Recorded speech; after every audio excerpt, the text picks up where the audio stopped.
Welcome to Long Thread Media Podcast about spinning, stitching, and weaving by hand. The podcast is presented by Long Thread Media, publisher of Spinoff, Handwoven, Piecework, and Little Looms magazine. Find us at longthreadmedia.com. This episode is sponsored by Treenway Silks. Treenway Silks is where weavers, spinners, knitters, and stitchers find the silk they love. Select from the largest variety of silk spinning fibers, silk yarn, and silk threads and ribbons. At www.treenwaysilks.com, you'll discover a rainbow of colors, thoughtfully hand-dyed in Colorado. Love natural? Treenway's array of wild silks provide choices beyond white. If you love silk, you'll love Treenway Silks, where superior quality and customer service are guaranteed. I'm your host, Long Thread Media co-founder Lynda Ligon, sitting in today for Ann Merrow. Joining me is Lynda Teller Pete, a fifth-generation Navajo weaver and co-author with her sister Barbara of two books that are dear to my heart. Good morning, Lynda. Good morning. So, you have a habit, or you have a way of introducing yourself by way of your family clans. And I love hearing that. Can you do that for us? Absolutely. And this is a typical way of most Navajos to introduce themselves. I will tell you what my mother's clans are, my father, my paternal grandfather, and then my maternal grandfather. And that way people have an idea of how to address me if they meet me. And it's a way for us to establish kinship. And so I always start with Yate, which is hello in Navajo. Yate, She'e Yaha Lynda Teller Pete, and She Tapahin Shlon Tohet Lini Bashichin, She Nale Ya Hanalahni, Dosh She'e Yaha Tashchi, what else than in the Shle, Bestasatodan Eyisanasha. So what I said was, my name is Lynda Teller Pete. I am of the Edgewater clan, which is my mother's clan. Twoyedlini, which means two rivers that flow together, my father's clan. Hatnalahni is one who walks around. That's my paternal grandfather. And then Tlashti, which is Red Bottom's clan. And that's my mother's father, my maternal grandfather. And then I just said I'm originally from the Two Gray Hills area of the Navajo Nation. Mm-hmm. That's how we introduce ourselves. I think it's beautiful, and I tried to figure out what that would sound like if I were doing it, and it was a little awkward. I think you have a better way. But you grew up in the traditional world of the Two Gray Hills Trading Post, but you were constantly exposed to what we might call the white world by the traders and the customers who came there. And then you went away to boarding school for, I think, quite a while. Mm-hmm. And how did that affect you as you grew up? How did that affect the choices you made after you finished, school? Sure. Well, my father was a trader at the Two Gray Hills Trading Post for 35 years. He was there long before I was even born. And so I think he was there like in the 40s or something. And he worked there until 1980 something. But we grew up seasonally at the trading post.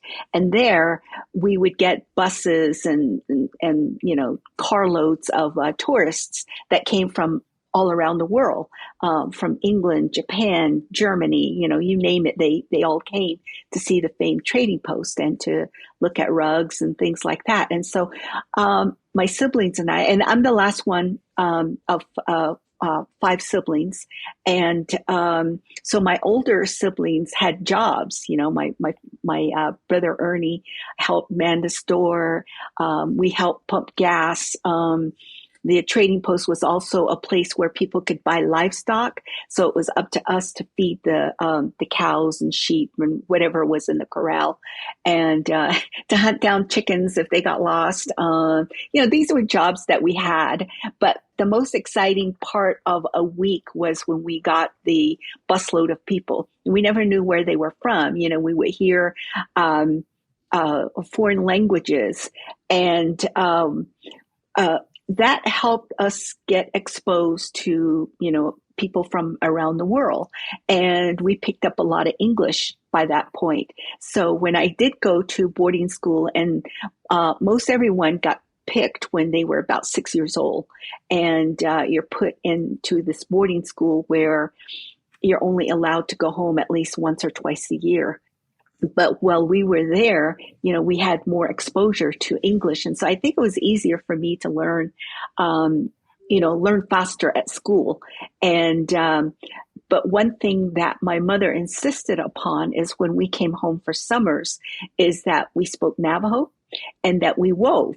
And so those were two constant things that she really insisted upon. And I'm really glad for that, because this boarding school stuff really stifled a lot of people. It created these open areas in their linkages to Navajo weaving. But Barbara and I, we are now trying to relink those lost linkages for a lot of our Navajo students. I think your mother must have been a very, very wise woman. Would you agree with that? I would agree. And the funny thing too is that my mother spoke Navajo, all the time. And when you spoke to her, she would gently correct you, your grammar. She would correct present tense, past tense, and, all that stuff. And she was real gentle about it. She wasn't one of those, I hear a lot of horror stories about young people trying to relearn their languages and their families just laughing at them for not pronouncing it correctly. But my mother never did that. And so she was really intent on making sure that we spoke proper Navajo. What we didn't realize as we were kids was that she was also learning English. And so, when my siblings and I, we wanted to plan something, we thought we were being secretive by talking in English. And all this time she could understand it. That's a great story. So speaking of language, there's this Navajo concept, and I'm not going to say it correctly, of hojo. How do you say that? And what is it? Hojo.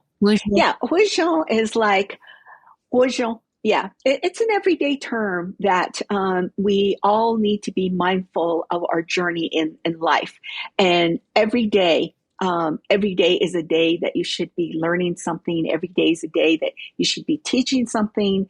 You should be mindful of your neighbors. You should be mindful of your home life, and try to balance it out, And hojo just means you take care of your relatives. It could mean that you are, a productive person in your community by taking part, like in helping teach people, maybe even to speak Navajo or to be of service to your community. And so hojo it's a term for us to walk in harmony. And that, it means your everyday life. It just doesn't mean special occasion. It doesn't mean that on Sundays we practice hojo. We practice hojo 24 hours a day, 7 days a week. Is it harder for you, do you think, because you have a foot in two different worlds? I mean, you really do. It is hard because when I travel, I get exposed to a lot of mishaps.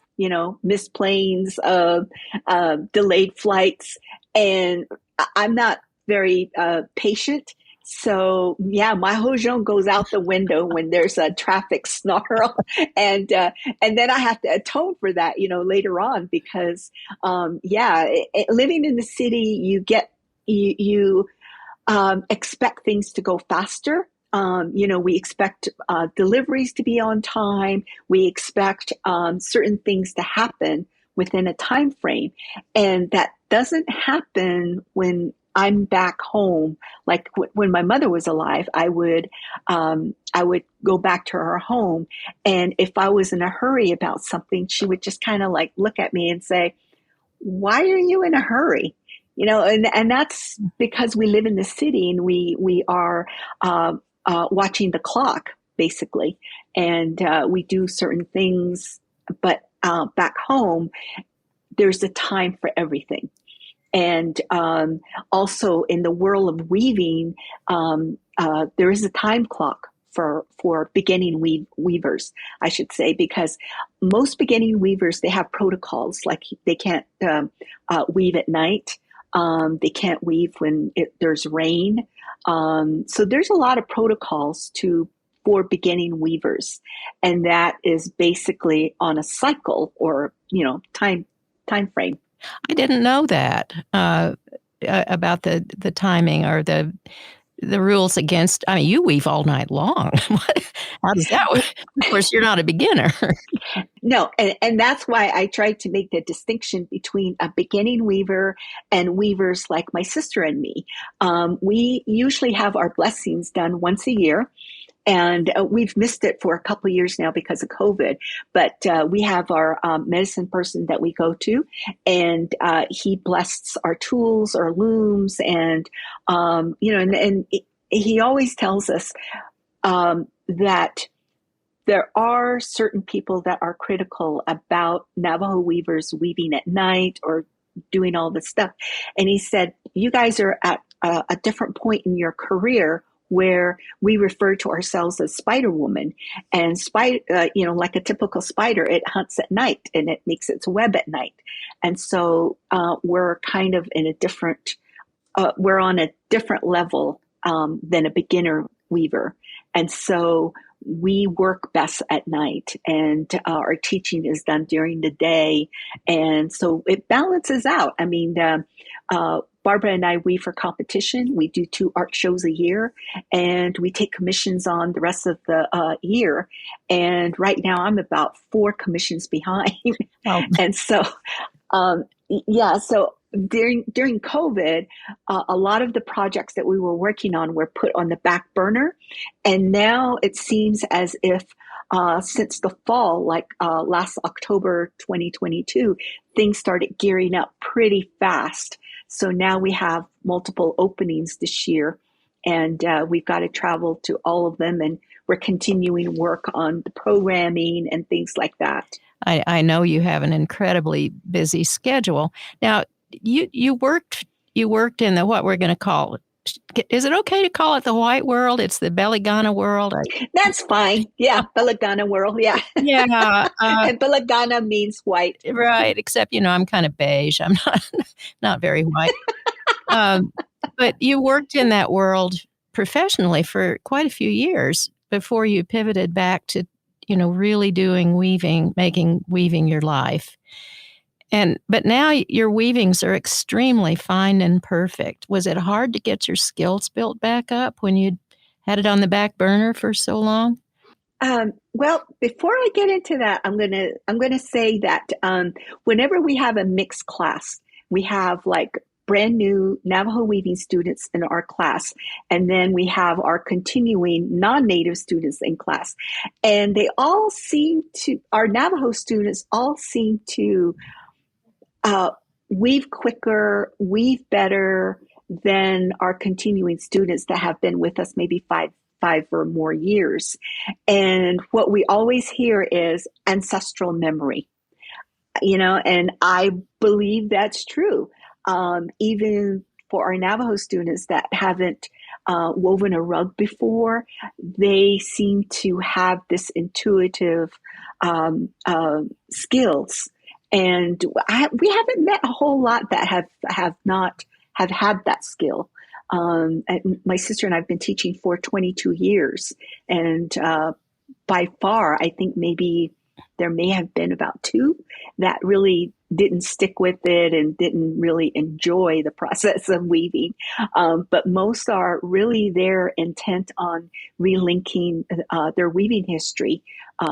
And we're pretty proud of that. And so when I first started weaving, I started weaving about 6 years old, and I wove every summer that I was home. And I always thought that my cousins were allowed to play outside all the time, but they had to weave as well. And so it wasn't until we were adults that we would talk about, how much time we wove. Now, I don't really think our mom made us weave like 5 hours a day. I think it was like 20 minutes. But to a kid, that just seems forever because you want to play outside. Yeah. And so, I when I went away to school, my mom made sure I took a loom with me. And she said, you've always had a loom, whether you were at it or not, but you've always had it. And so she did the same for my sister Barbara when she moved away from home. My mom made sure that Barbara had a loom. And so I would kind of dabble with it every now and then. But in college, I was a little bit embarrassed because I thought at the time that weaving was old people's work. Oh. And I thought, well, I'm in college, I shouldn't be weaving. But it was a skill that helped pay for college. And my mother, she really did her part in making sure that I finished 4 years, and it was all due to her weaving. And so once I graduated, I said, I'm not going to weave anymore because I don't like the marketing part. But I always kept one in my closet. And I can track the days that I wove because those were hard days at work.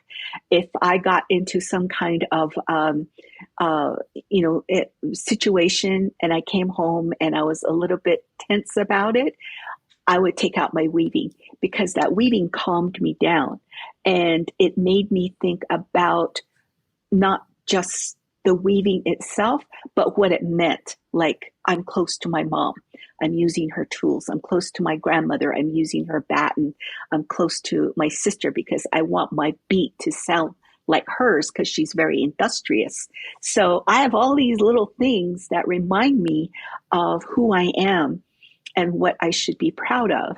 And so when I finally quit my day job in 2010 and turned to weaving full time, it wasn't as if I had to relearn everything because I had been keeping it up this entire time. I'm not as a prolific weaver as Barbara because she can churn out a lot of really perfect tapestries, and it took me a while to kind of catch up to that. And I used to call her my wool fairy because whenever I got into trouble, I would have to take it home.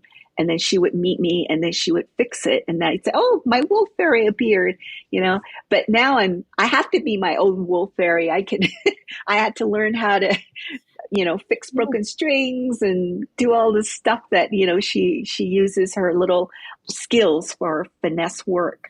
Yeah, I love that idea of the wool fairy. I could use one of those myself. So you teach mixed classes, classes with Navajo and with Beligana, and then you teach just classes of your own people. And how do you manage those things differently? Because, how do you get around the idea of, like cultural appropriation or, Sure. We started out teaching a group of our collectors. And it was a request by a few collectors to because they wanted to see how weaving was done. And so Barbara and I put together a small class, and it wasn't really about step 1 through step 10 how to weave. The class was more about culture. They wanted to know why we wove, what we knew of our history. So it basically became a cultural class with like weaving techniques kind of thing. And then as people learned what we did, there were more and more requests for us to teach. And so right from the get-go, Barbara and I basically said, there are things that we are not going to teach. But it took us a long time to get there because every class was different. Most of the things that we wanted our non-native audience to learn was that not everything can be taught. They are there to receive the education about Navajo culture. They can take the techniques that we taught to their own type of weaving, which 80% of them did that. We weren't there to teach them to become Navajo weavers. Some, took to it like a duck to water, like it's been missing all their lives or so. And we have probably some of our students have been with us for 16 or more years. Wow. And, they just come to our class and they just love to hang out. And we keep telling them, you don't have to come to class anymore because we're friends. You don't have to pay us to hang out with us. And so, but it's been a nice group. And we did get some blowback from people saying you shouldn't be teaching Navajo weaving to non-natives. But that's not exactly what we're doing. We're teaching history. We're teaching, a lot of people want to know where to donate money. They want to know how they can be helpful. And so we're creating allies. And if I encounter an issue that I cannot solve on my own, for instance, we had at the Estes Park Wool Festival, they hired a non-native teacher to teach Navajo weaving. And I didn't think that was right. So with just me making a phone call, doing an email didn't work. So I rallied up the troops. I rallied up all our allies. They sent emails, they made phone calls, and we got them to change it. Yeah. And so this is the reason why we want allies, and we will continue to teach history, because all the history books, a lot of them are wrong. A lot of information about Navajo weaving is wrong. And a lot of those are just regurgitated stuff from, out of date books kind of thing. And so we are teaching people to the correct history. Yeah. And in return, they want to be helpful, and they've helped a lot of our Navajo students with the purchases of looms and tools and providing wool. And during COVID, this was a group of people that just wanted to help. And, we told them the sites to donate for elder care and to give water to the people who lived out in the rural areas, provide firewood, like for this fall and winter. It's been pretty snowy. And so there's an organization out there called Schiffer. That's a donation place that people can make, and they provide firewood for our elderly people. So it's just not a weaving class. It's a cultural immersion class. Yeah, well, you're really creating communities. Would you just make a wild guess at how many people you have taught over the years? I would say on the average, before COVID, we probably did about 40 to 60 new people a year. And then there's been a drop-off because of, we haven't been able to have good classes. And a lot of these classes are returning people. And so we've been teaching for 22 years. So a few times, let's just say 40 per year. 40 times 20 is 800. 800. Probably pushing. See, that's not really that much. Oh, it's a lot. I don't think it's that much. No, I think it's a lot. If you think how what they learn and what you've exposed them to ripples out into their lives and into their contacts. It's incredibly. I mean, it's really made a difference, I think.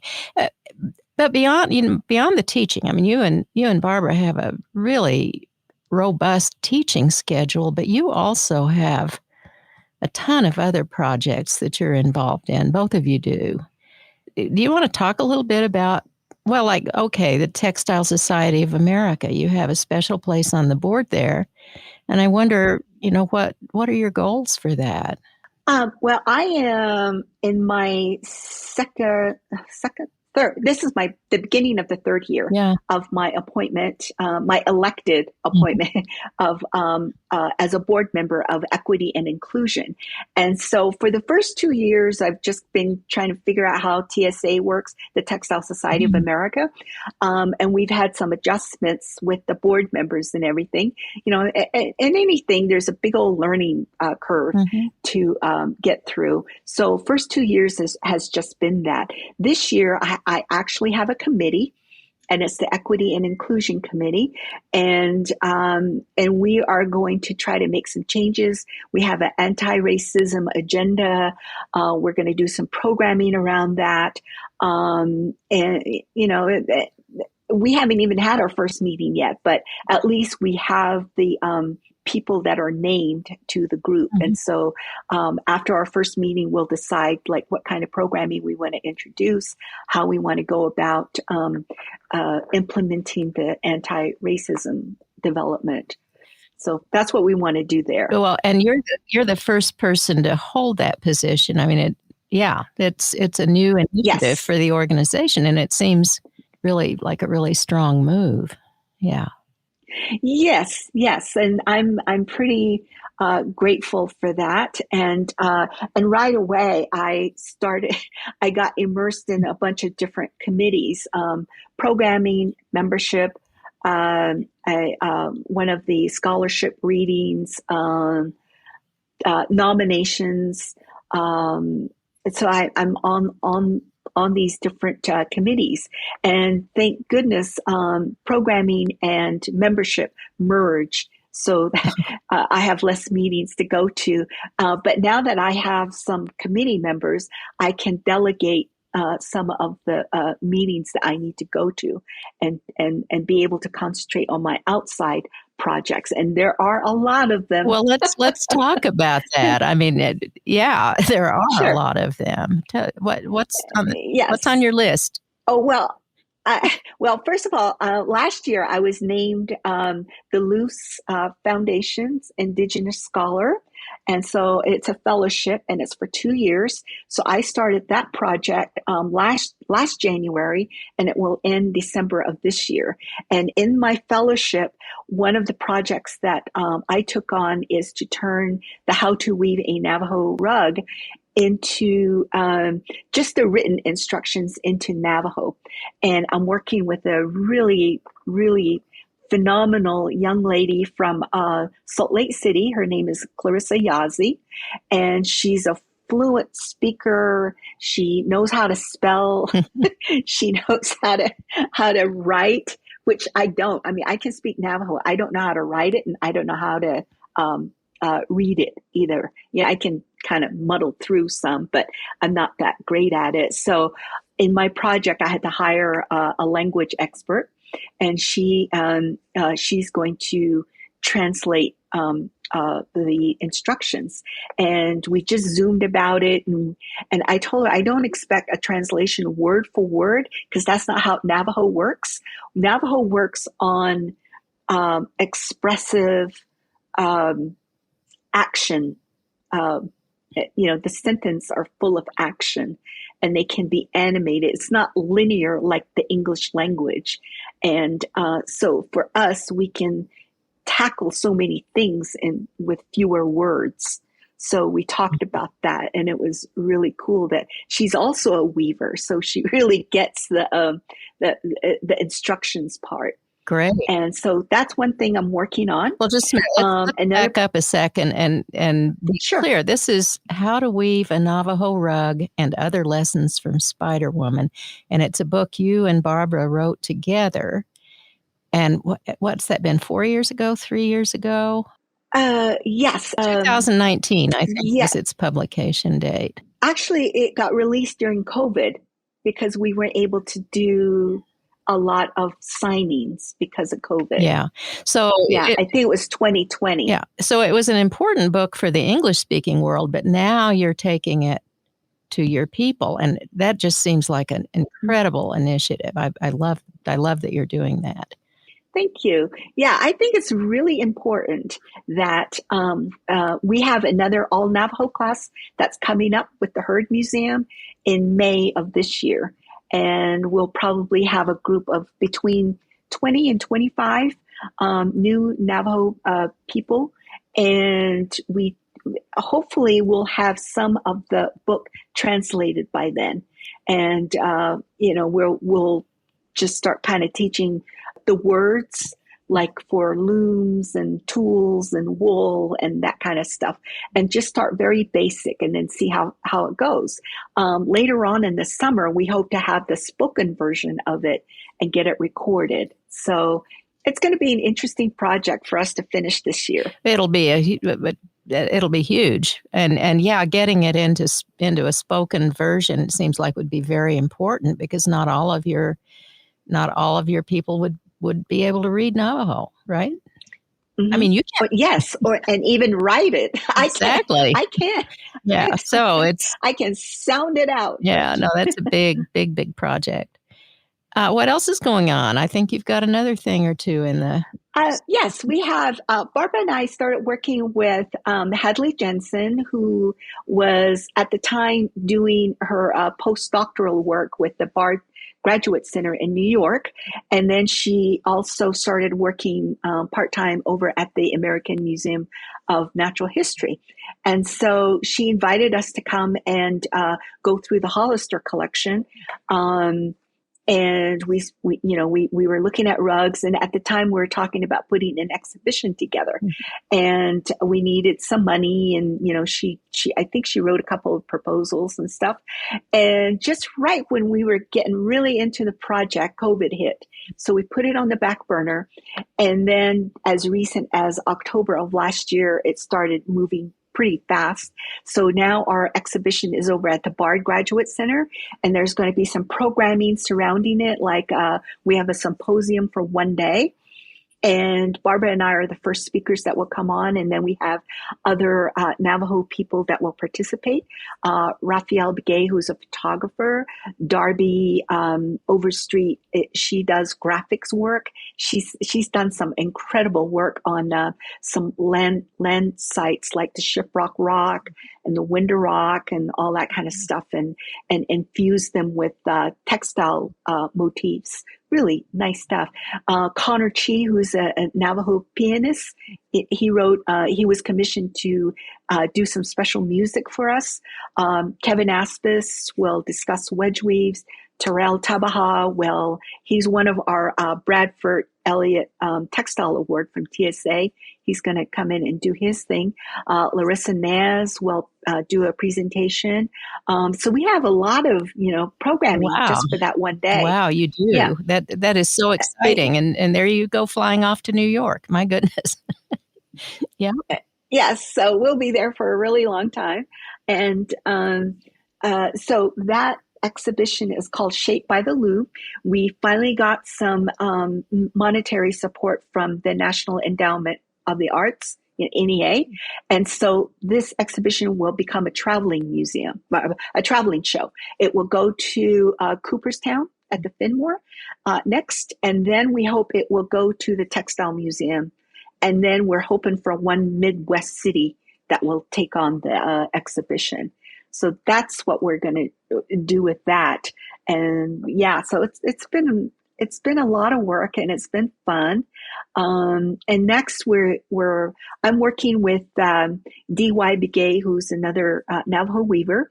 We were asked by the Toledo Art Museum to help curate some shows, a show.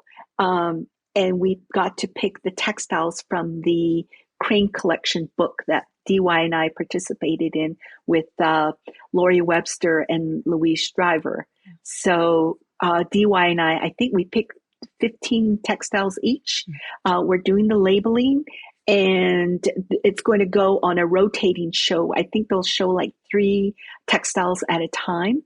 And I think it's going to be like a 2-year project or something. So, DY and I have done a lot of writing, and we've done, we're helping with some of the, I think we get to do an essay as well with the labels. Yeah. So that's a really good project. Yeah. And then the next one is I'm working on an exhibition with Hadley Jensen.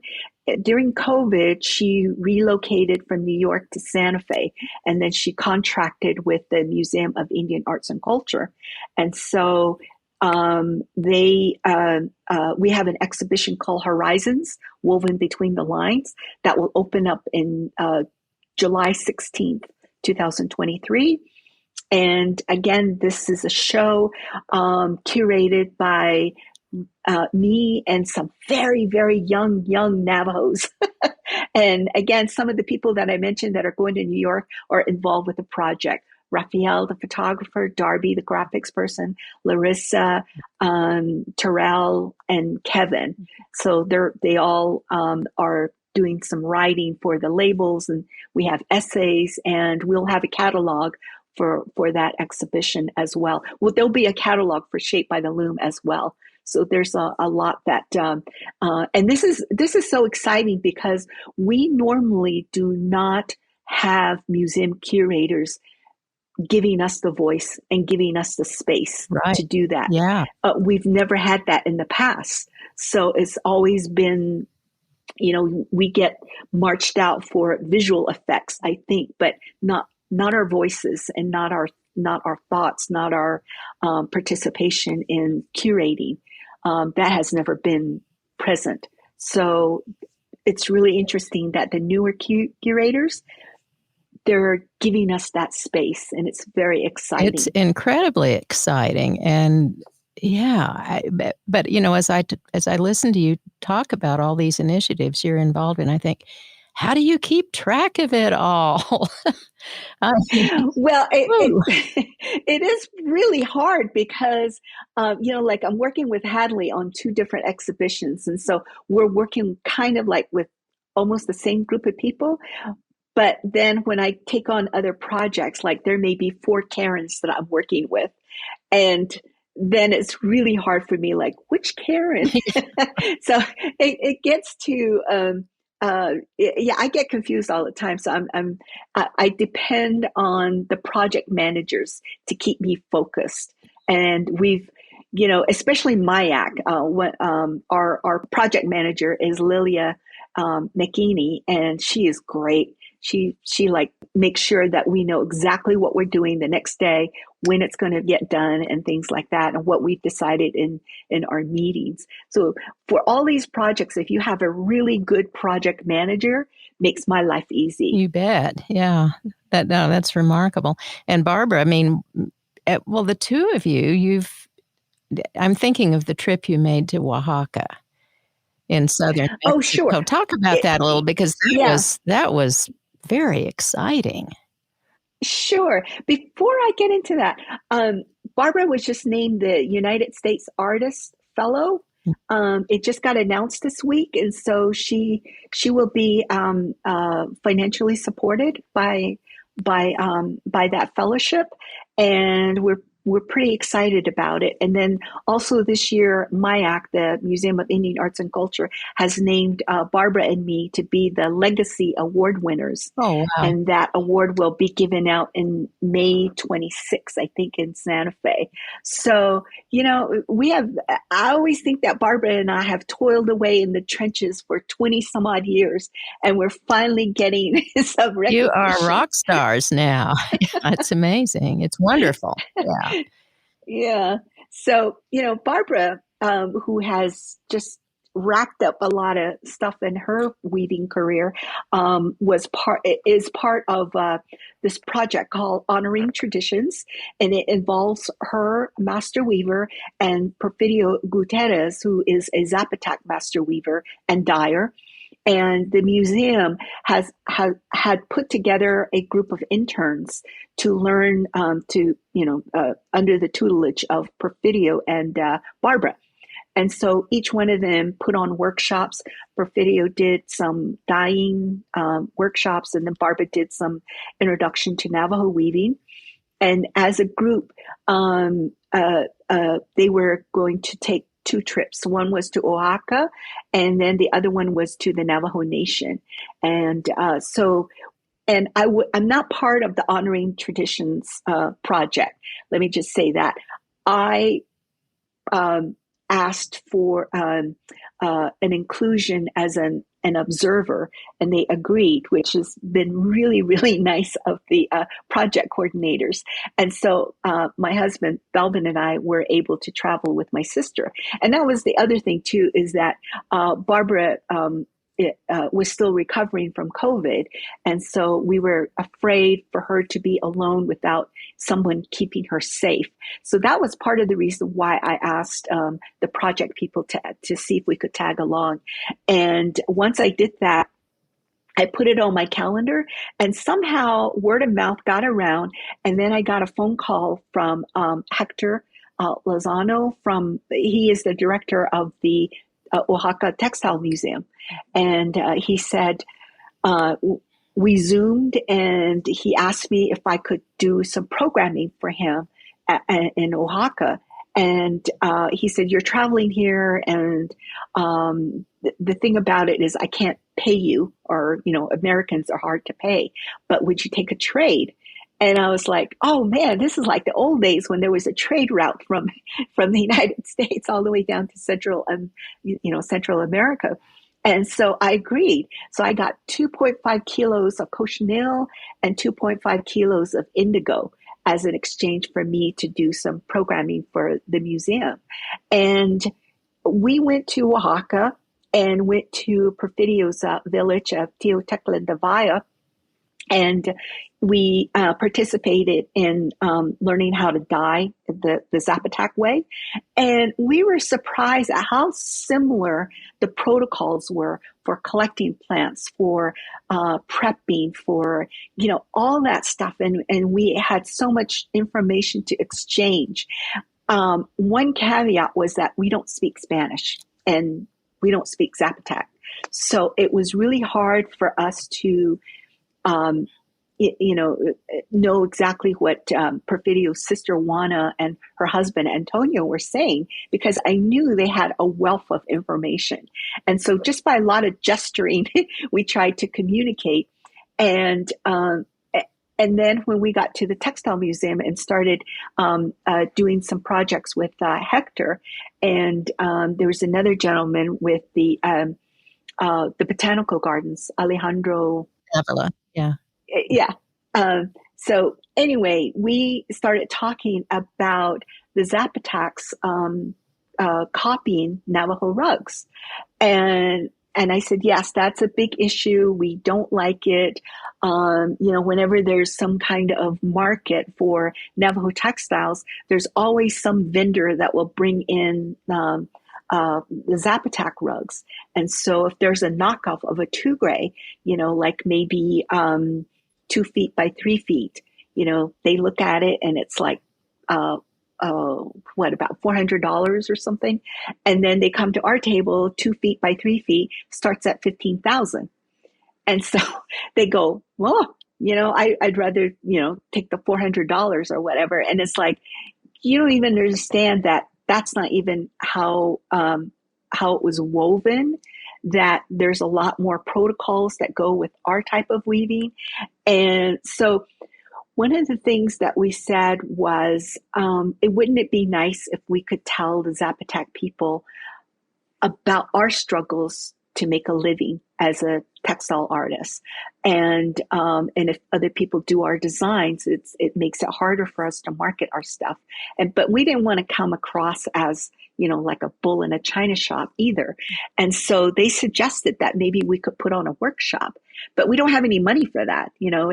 That's kind of a dream for later on, is that we hope to have some kind of like a little mini conference or something with the Zapotac weavers, just to let them know what we go through and what our designs mean, and that maybe we can come to an understanding to honor each of our traditions and have them go back to their natural way of dyeing and having them do Zapotac designs. And we went to 2 archaeological digs, and all of their designs are still on some of those buildings. They're beautiful. They're beautiful, yeah. And Porfirio is using those a lot in his work. I think he's setting a great example. Yeah. Yes. So that's a project that we are going to kind of table for a while until we find some money for it. And our dream is to take like a team of Navajo weavers with us, and to take a medicine person with us, so that we do this with grace and not be judgmental or, be authoritative. That's not what we want to do, because this was done to us. It wasn't any fault of our weaving. It was all done by corporate greed. And so we hope that we take it upon ourselves to reconcile all of our weaving traditions. Yeah. So put that on your list of things to do. I'm thinking about, just the pace of your life and the pace of life of so many of the Navajo weavers that we visited when we were traveling together. And there's a world of difference. And yet you managed to handle it really well. It may appear that I handle it well. You don't know the catastrophic stuff that happens, like, traveling to a class 2 years ago, traveling to a class in New Hampshire. Our plane got canceled in our mid-city flight. And, that was one of the things that you feel as everything is out of your control, and our luggage went somewhere else, and my traveling loom went somewhere else. All of our classroom stuff was scattered all over, the East Coast.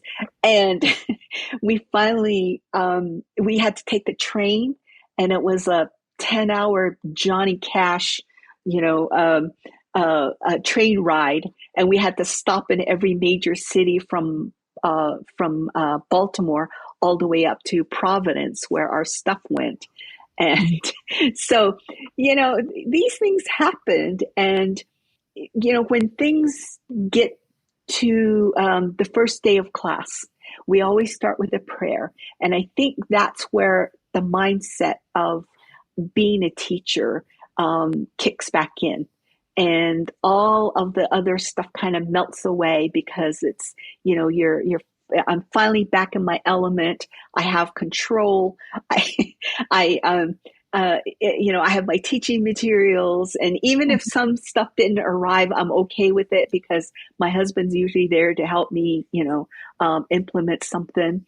And so that really works, and it takes a team of people.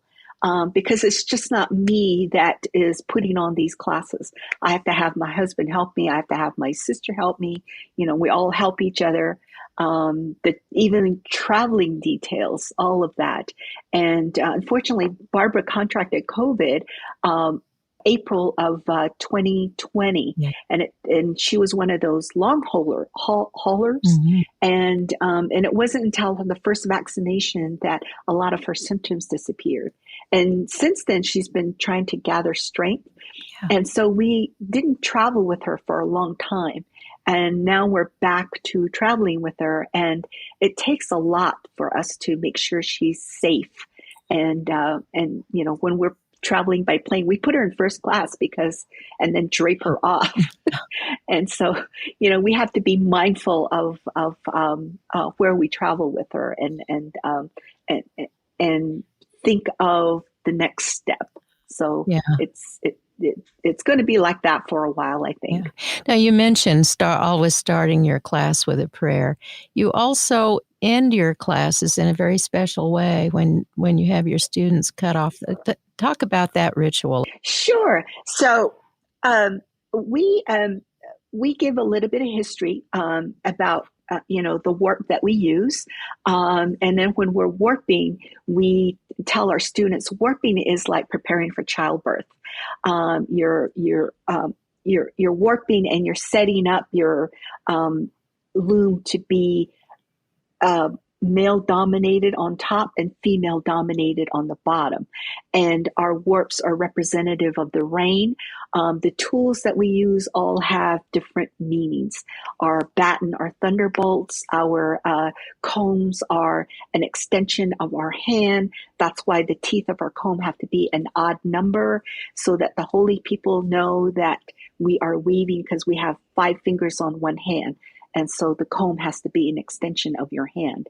And so there's all these protocols that we set up with. And then when we start our classes, we tell our students that the wool is what we refer to as sheep is life. And when we're weaving between the rain and building the earth back in. And so once, and we equate everything to child rearing. At the beginning, we do the 2x2, which is like the child learning how to walk. People are so afraid to change color or add a little bit of stripe. We say it's the child now has their own mind and their opinion. And, some of them want to change color, some of them don't. And then we introduce the design part, which some people, can do really well, and some people don't do so well. And that's like the teenage years. And that's really hard on some people. And then towards the end, some people do it very quickly. Those are people who just want their kids out of the household. Some people do it really slow, and they don't want their kids to leave.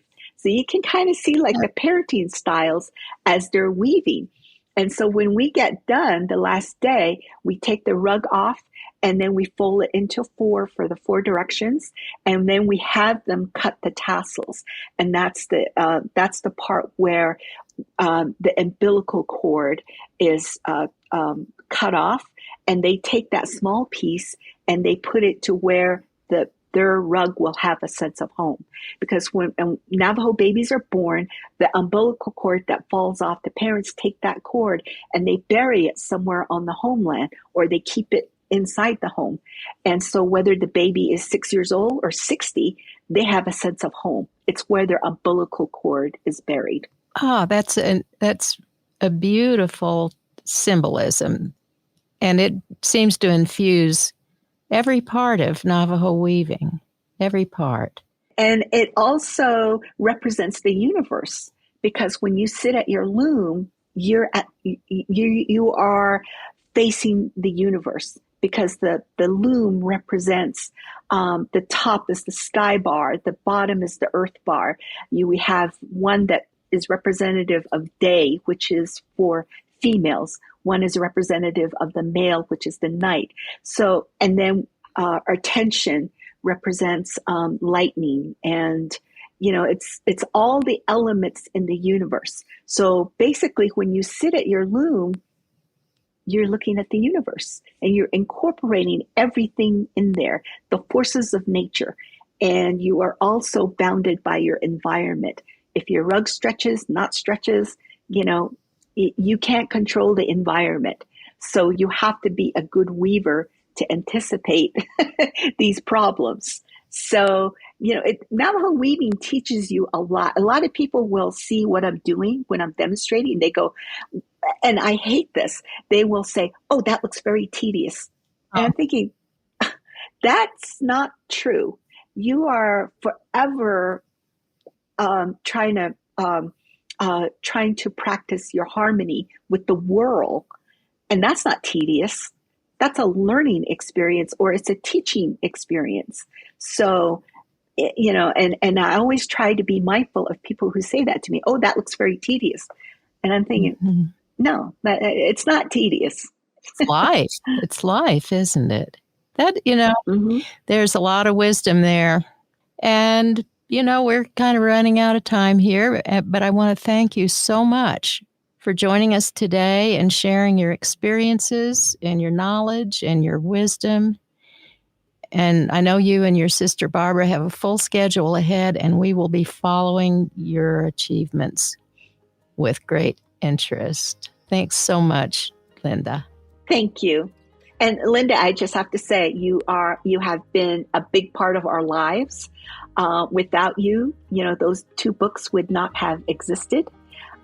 You were responsible for us connecting with some of our elder weavers, and we're so grateful for that, because that put us on the forefront to do more, I think, and that was all due to you and Thrums. Well, you have really run with it, that's for sure.